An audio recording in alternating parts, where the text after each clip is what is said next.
t'écoute. Alors, l'histoire d'Haïti est une histoire épique. C'est une histoire que tout homme noir devrait connaître pour la bonne et simple raison. Pour la première fois, des Africains déportés dans le Nouveau Monde réduits en esclavage ont réussi à vaincre l'arrogance avec un seul slogan. Couper tête, bouler caille, qui signifie couper les têtes, brûler les maisons.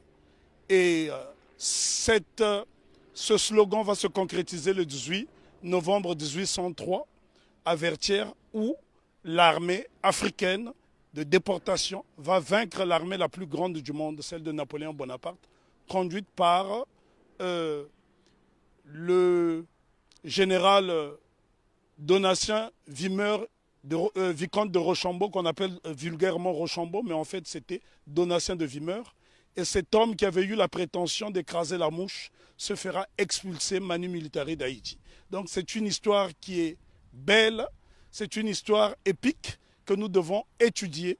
Et il est nécessaire de faire des exposés sur Haïti, parce que si les gens étudiaient cette histoire, je pense que les Haïtiens gagneraient en respectabilité. Mais justement, pourquoi nous, Caribéens, nous avons une méconnaissance de l'histoire d'Haïti? C'est tout simplement parce que Haïti a montré le chemin de la dignité et de la liberté. Et donc, on a voulu faire d'Haïti une vitrine de pauvreté effrayante.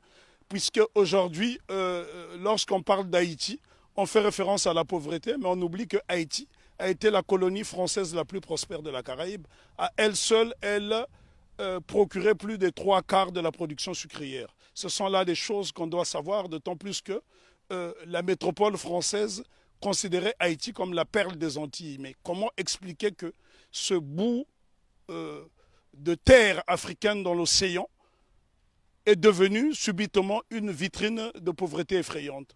Et là, je pense qu'il est nécessaire d'en parler avec des images à l'appui, parce que c'est à Saint-Domingue, parce que lorsqu'on parle de la révolution haïtienne, c'est une faute. Il s'agit de la révolution de Saint-Domingue, puisque Haïti n'existe qu'à partir du 1er janvier 1804. Radio, c'est encore? Donc Haïti n'existe qu'à partir du 1er janvier 1804. Avant, donc, c'était la révolution de Saint-Domingue qui commence dans la nuit du 13 au 14 août 1791, où pour la première fois, des Africains vont créer une coalition dans le Nouveau Monde pour vaincre l'arrogance. Et ce jour-là, les Africains étaient, je parle bien des Africains parce qu'il s'agissait des hommes qui ont été déportés d'Afrique, qui parlaient encore des langues africaines et qui pratiquaient des cultes africains.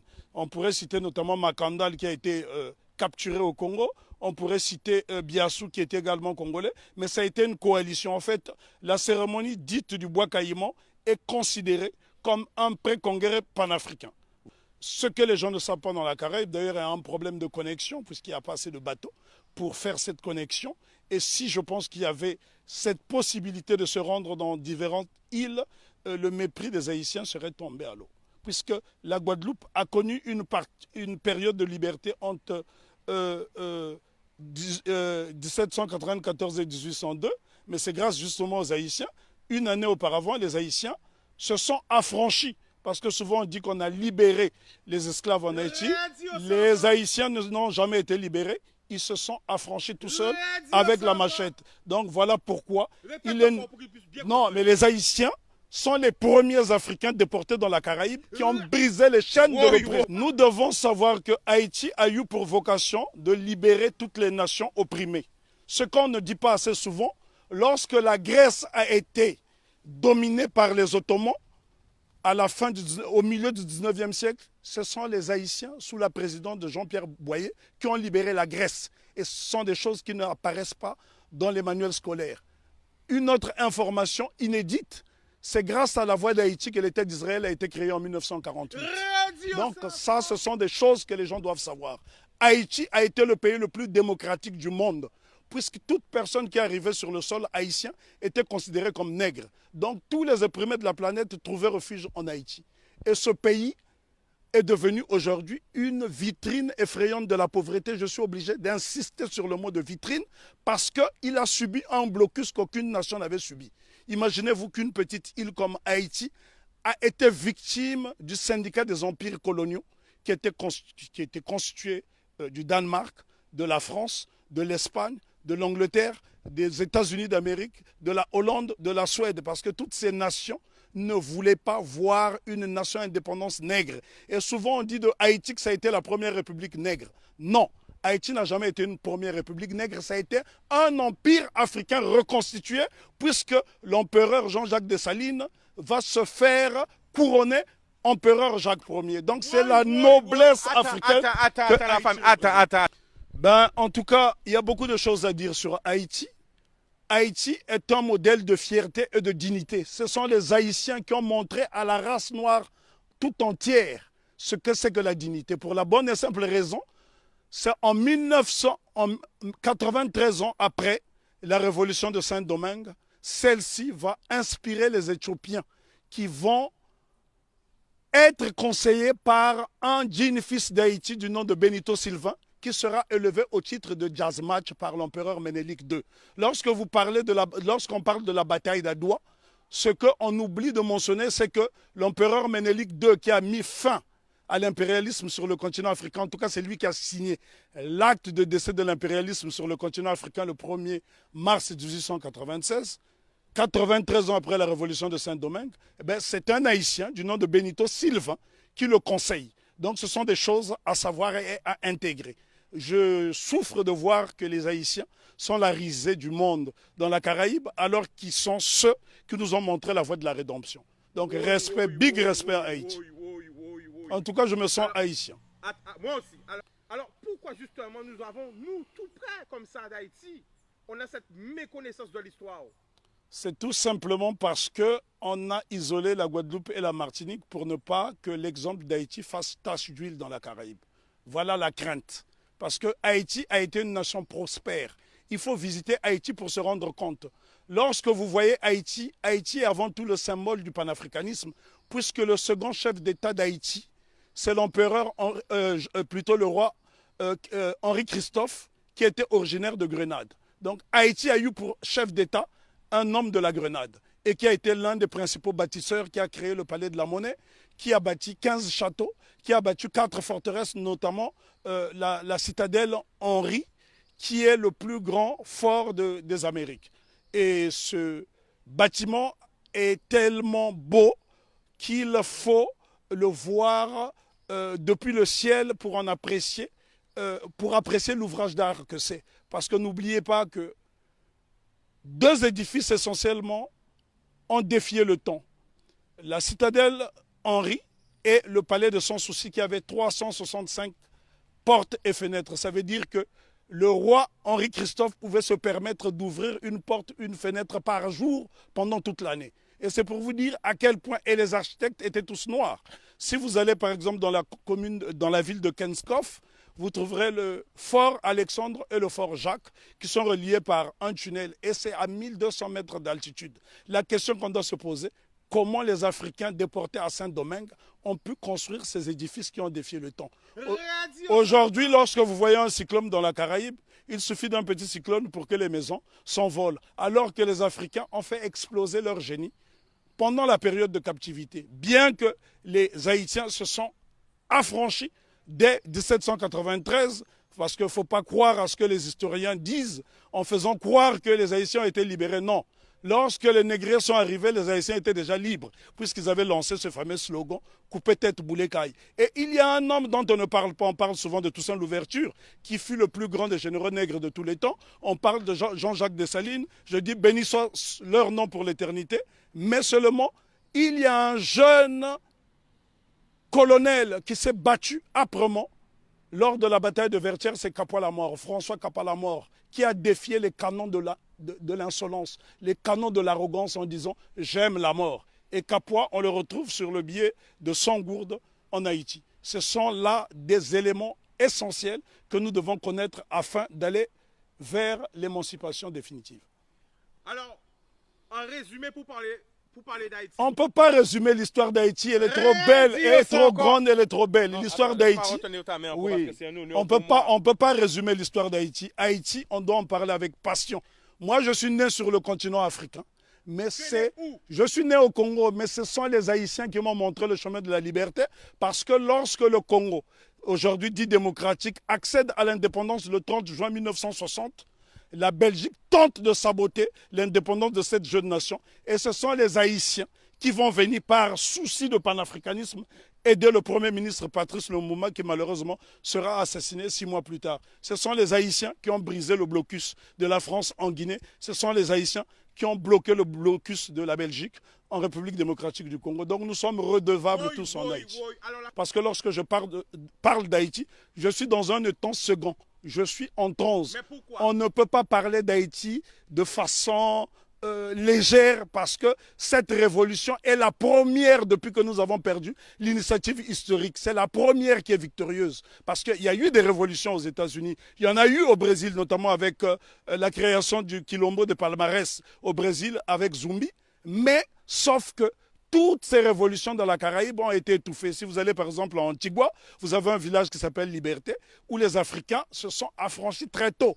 Mais toutes ces tentatives de souveraineté n'ont pas été concrétisées.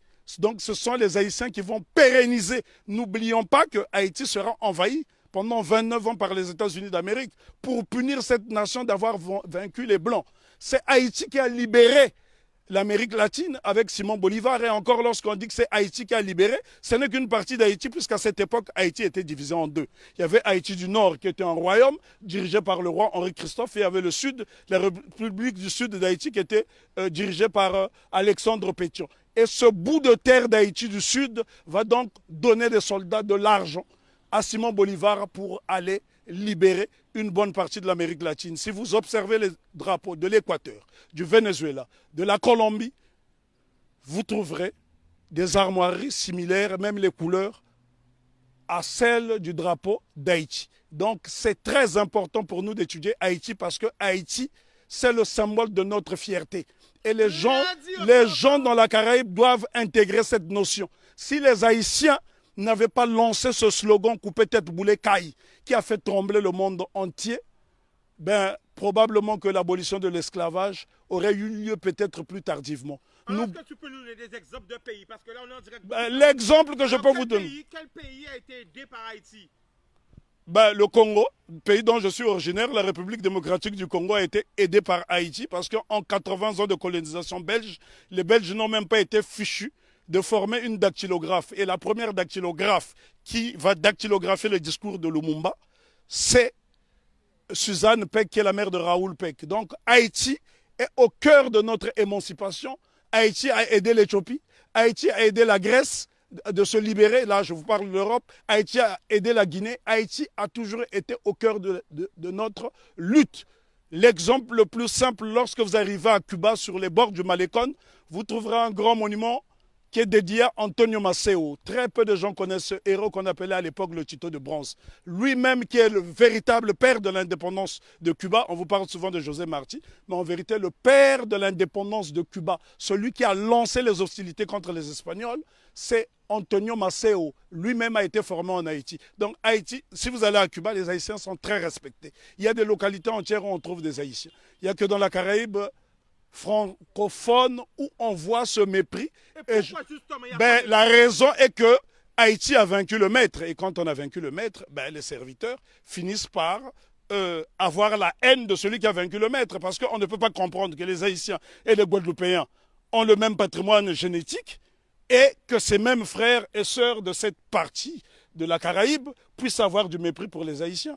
Les Haïtiens sont ceux-là qui incarnent la noblesse. Lorsqu'on parle de la pyramide, ceux qui sont au sommet de la pyramide, ce sont les Haïtiens et puis les Éthiopiens parce qu'ils ont été des nations invincibles. Imaginez-vous que les Haïtiens ont combattu une armée motorisée rien qu'avec des armes rudimentaires. Au point où Maitland, gouverneur britannique de la Jamaïque, viendra supplier Toussaint Louverture de lui remettre un bateau. Haïti avait l'une des armées les plus puissantes d'Amérique. Et c'est un Haïtien du nom de Jean-Baptiste Pointe du Sable qui crée la ville de Chicago, qui est l'une des plus grandes villes des États-Unis d'Amérique. Donc Jean-Baptiste Pointe du Sable, un nègre d'Haïti. Et lorsque vous arrivez dans la ville de Chicago, vous trouverez son buste à l'entrée de la ville. Si les Américains reconnaissent les Haïtiens comme étant des précurseurs, et d'ailleurs, je voudrais ici ajouter une information que la plupart des gens ignorent. Si la Louisiane a été vendue aux États-Unis d'Amérique, ce n'est que la conséquence de la bataille de Vertières. Parce que Napoléon Bonaparte avait peur qu'il y ait une contagion en Louisiane. Voilà pourquoi la Louisiane sera vendue aux États-Unis d'Amérique, ce qui lui permettra de doubler sa superficie. Donc ce sont les Haïtiens qui ont permis aux États-Unis d'Amérique d'avoir une grande superficie. Et on ne remerciera jamais assez Haïti d'incarner cette résistance. Pourquoi Haïti est-on détesté? Pourquoi les Haïtiens sont haïs par les siens? Pour la bonne et simple raison que cette nation incarne l'Afrique dans la Caraïbe. Or, que lorsque les négriers déportent les Africains ici dans le Nouveau Monde, le but c'est de les désafricaniser. Et Haïti s'affirme et affirme son africanité à travers le vaudou, qui est un culte africain. Ils ont dit bye bye à la Vierge Marie et ils ont célébré les orishas, ils ont célébré toutes sortes de divinités africaines parce que dans le vaudou haïtien, vous trouverez des dignités Congo qui proviennent du Kingunza et bien d'autres cultes. Donc Haïti, c'est l'incarnation de l'Afrique dans la Caraïbe. Et l'Afrique a été tellement diabolisée qu'en tant que fils d'Afrique, je suis obligé de venir dans la Caraïbe justement pour lui faire la toilette. Le 1er janvier 1804, date de la célébration de l'indépendance de Haïti, il y a un événement qu'on devrait associer à cette date. C'est la fête de la soupe. La soupe de l'indépendance. Qu'est-ce que la soupe de l'indépendance? Haïti fait face à un blocus décidé par le syndicat des empires coloniaux. L'impératrice Marie-Claire Bonheur Félicité, femme de Jean-Jacques Dessalines, décide de créer la soupe de l'indépendance avec des ingrédients dont elle détenait seul le secret.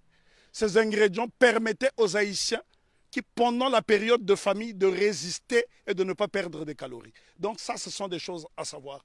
Il y a un savoir scientifique en Haïti qui étonne encore le monde. C'est en Haïti que les Africains ont produit les plus beaux édifices depuis la chute de l'Égypte. Je répète, c'est sur la terre sacrée d'Haïti que les Africains ont réalisé les plus beaux édifices depuis la chute de l'Égypte. Pourquoi nous a formaté, je dirais plutôt, à avoir peur du vaudou? Pour la bonne et simple raison, parce que les cultes africains ne sont pas prosélytes. Et ces cultes ont permis justement aux marrons de résister et les cultes africains ont survécu dans toute la Caraïbe, pas seulement en Haïti. Si vous allez par exemple en Jamaïque, il y a le Pacomania, c'est un culte typiquement africain. Allez en Dominique, vous trouverez ces cultes africains. Le problème est que les gens ne s'intéressent pas à ces cultes. Lorsque vous voyez par exemple le Grappa à Congo qui sera célébré après-demain à Cap-Esther par la famille Massembo, ce sont des postes de résistance africaine dans la Caraïbe. Et dire simplement à mes frères et sœurs de la Caraïbe que n'ayez pas peur d'Haïti, faites-en une source parce que l'eau qui provient de la source haïtienne est intarissable et cette eau est tellement limpide qu'elle nous permettra d'avoir une vision claire et nette. Nous ne pouvons pas juger Haïti à travers des lunettes du négrier.